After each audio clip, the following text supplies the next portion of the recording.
90 రోజుల కోర్సు పూర్తి చేస్తే చాలు 100% ప్లేస్మెంట్ సపోర్ట్ తో సాఫ్ట్వేర్ జాబ్ మీ సొంతం. వెంటనే కోడ్ జ్ఞాన్ డెస్టినేషన్ ని సంప్రదించండి.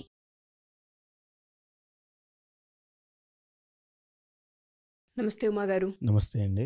అనురాధ నక్షత్రం వారి కనుక మనం చూసుకుంటే అసలు ఈ నక్షత్రం ఏ విధంగా ఉంటుంది అంటారు, అండ్ దాంతోపాటు ఈ నక్షత్రంలో పుట్టిన 1-2 పాదాల వారికి ఈ సంవత్సరంలో ఏ విధంగా ఉండే అవకాశం ఉంటుంది, ఏ విషయాల్లో పర్టికులర్గా వీళ్ళు జాగ్రత్తలు వహించాలి అంటారు? అనురాధ నక్షత్రము శని నక్షత్రం అండి. వృశ్చిక రాశిలో 3.20 డిగ్రీల దగ్గర నుంచి 16.40 డిగ్రీల దాకా ఉండేటువంటి చంద్రుడు సంచరిస్తున్నప్పుడు ఎవరు జన్మించినా అనురాధ నక్షత్రం కింద పరిగణించబడతారు. అయితే ఒకవేళ డేట్ ఆఫ్ బర్త్ లేక మాది జన్మ నక్షత్రం అనురాధ అవునా కాదా అని తెలియాలంటే నా, నీ, ను, నే అనేటువంటి అక్షరాల మీద కనుక మీ పేరు ప్రారంభం అయితే తప్పకుండా వాళ్ళది అనురాధ నక్షత్రము వృశ్చిక రాశి. అయితే ఈ అనురాధ నక్షత్రంలో జన్మించిన వాళ్ళు ఎవరైనా శని యొక్క కారకత్వం ఉండడం వల్ల ఆర్గనైజ్డ్ స్కిల్స్ అండి, అంటే ఏదైనా సరే చాలా మంచి ఈవెంట్ఫుల్గా మంచి అందంగా చేయగలరు. అనురాధ నక్షత్రంలో చాలా క్యాపబుల్, కానీ వాళ్ళ యొక్క ఆలోచన అది మాత్రము ఆ పై స్థాయిలోకి ఉండదు. చాలు సంతృప్తి, చాలే కానీ జీవితాంతం పోరాటం చేస్తూ బతుకుతూ ఉంటారు. ప్రతినిత్యము పోరాటం చేయాల్సిందే. వాళ్ళ యొక్క డైలీ రొటీన్లో కష్టపడాలి. ఆ రకంగానే ఉంటుంది. డైలీ ఎంత డబ్బున్న వాళ్ళైనా అనురాధ నక్షత్రం వాళ్ళు చాలా కష్టపడుతూ ఉంటారు. అయితే ఇక ప్రస్తుతం 2025 గురించి మనం మాట్లాడుతున్నాం కాబట్టి అండి, ప్రస్తుతానికి అర్ధాష్టమ శని అంటే 4వ స్థానంలో శని ఈ యొక్క అనురాధ నక్షత్రానికి నడుస్తుంది.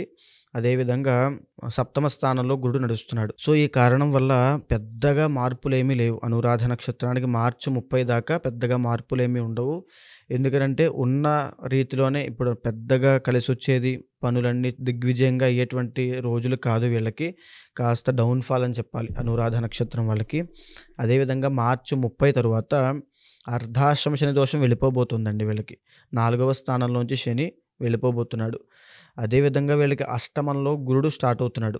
సో ఎప్పుడైతే 8th హౌస్లోకి గురుడు మే 15వ తారీఖు తర్వాత వస్తున్నాడో వీళ్ళకి ఆర్థిక నష్టాలు ఉంటాయి. ఆర్థికంగా చాలా ఇబ్బంది పడతారు. ఇప్పుడు ఏదైతే ఇబ్బంది పడ్డారో దానికి తగినట్టుగానే మార్చి 30 మే 15 తర్వాత నుంచి కూడా ఈ ఇబ్బందులు అనేవి కనబడతాయి.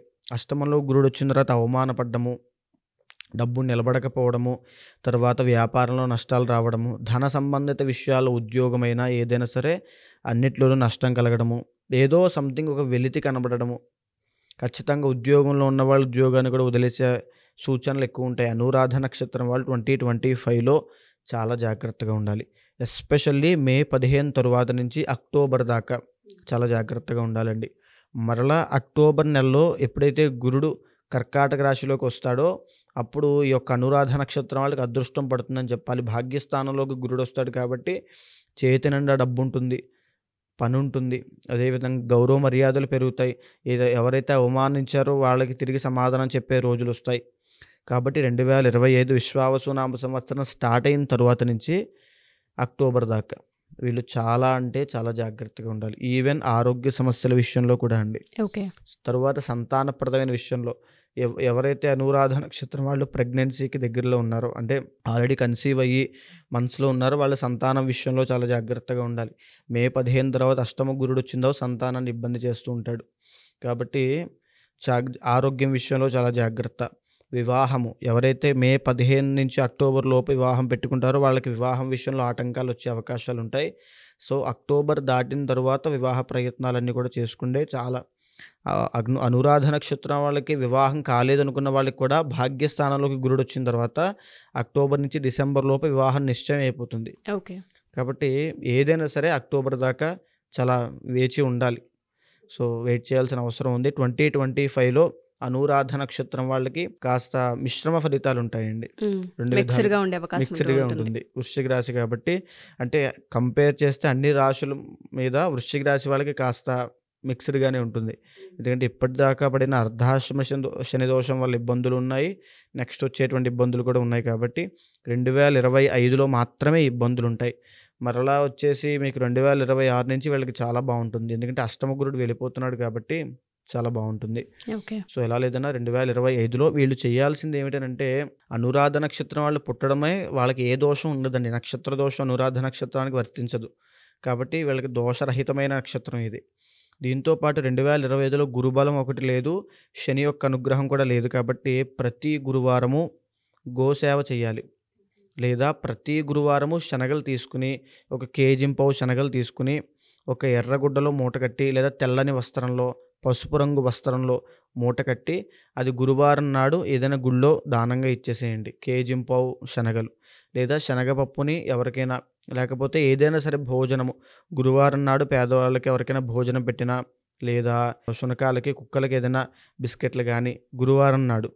సో ఇలాంటివి చేయడం వల్ల గురుబలం పెరుగుతుంది. గోసేవ చేయడం వల్ల గురుబలం పెరుగుతుంది.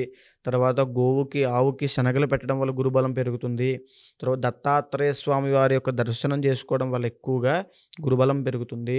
తరువాత శివారాధన చేయడం వల్ల, ఇవన్నీ కూడా ఈ అనురాధ నక్షత్రం వాళ్ళకి చాలా అవసరం అండి.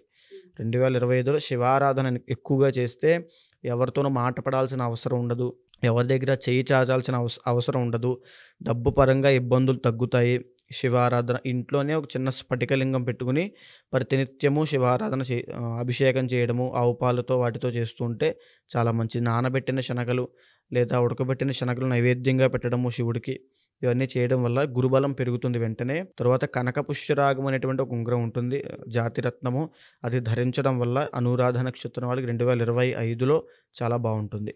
సో మీరు అన్నట్టుగానే ప్రతి నక్షత్రం వారికి కూడా గురుస్థానం అనేది బాగున్నప్పుడు మాత్రమే ఆర్థిక విషయాల్లో ఎస్పెషల్లీ కలిసి వచ్చే అంశాలు చాలా ఎక్కువగా ఉన్నాయని చెప్తూ ఉన్నారు. అర్ధాష్టమ శని ఉన్నప్పటికీ కూడా గురుబలం ఉండాలి అని చెప్తూ ఉన్నారు. ఎవరికైతే శని ప్రభావం ఉన్నా, అర్ధాష్టమ శని ఉన్నా, లేదంటే గురు ప్రభావం మాకు లేదు, ఫినాన్షియల్స్లో చాలా ఇబ్బందులు పడుతూ ఉన్నాం అనుకునే వాళ్ళందరూ కూడా పర్సనల్గా అపాయింట్మెంట్ కావాలి అనుకున్నా, లేదా పూజలు చేయించుకోవాలనుకున్నా ఏ విధంగా మిమ్మల్ని కన్సల్ట్ అవ్వాలి అంటారు?